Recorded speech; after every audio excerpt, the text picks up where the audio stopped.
For being the month of love and romance, I had some really depressing and emotional reads. Right now, I'm in the hands of the library gods, and so really I just read whatever books become available first. So here's what I read this month. First up, the Briar Club. It's the 1950s. There's an all-women boarding house. Let's just say that there's secrets, there's friendships, there's a murderer.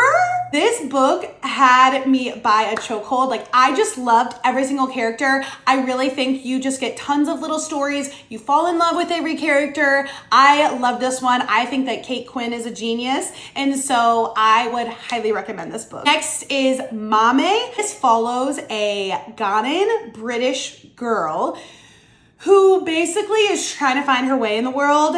There is grief, there's self-discovery, there's the weight of cultural identity, there's family dynamics. I did this book audio, and I thought that the narrator had a beautiful voice to listen to, so highly recommend listening that way. I'm convinced that a young adult fantasy can get you out of any sort of reading slump. It's not too heavy, it's not too complex, but it gets you out of this current world and into another story. I read Raybearer, and it did just that. This is like a coming of age meets magical realism meets fantasy. I thought this was just a really fun, lighthearted hang with, of course, some deeper themes to it. I did read the sequel, which is called Redemptor. I did like the first book better, but the second one picks up right where the first one comes off, and honestly, the ending just kind of ties everything into a little bow. So I read my very first nonfiction book of the year, The Anthropocene Reviewed by John Green. I had been trying to read this book for years.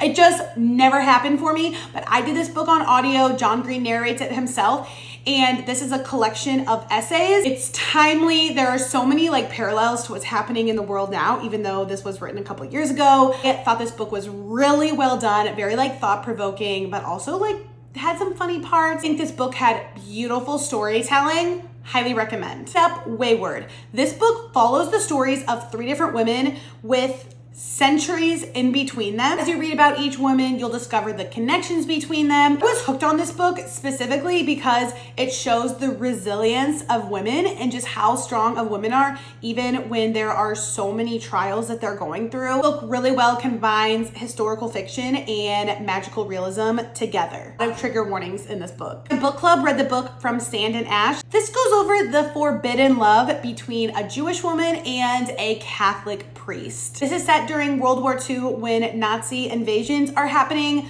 So I will say this is kind of a depressing read, but I do think these stories are important to read. Emotional, heavy read, but also offers some insight into clinging to faith and hope. And finally, the book We All Want Impossible Things. Don't know why I read this book. POV of this book is a girl losing her best friend to cancer. She's in hospice. This is heavy, and while I can appreciate the sharing of this story, it was just not for me at this time. Got a really big TBR for March. I'm really hoping to just read some lighthearted fun stuff, so we'll see what happens.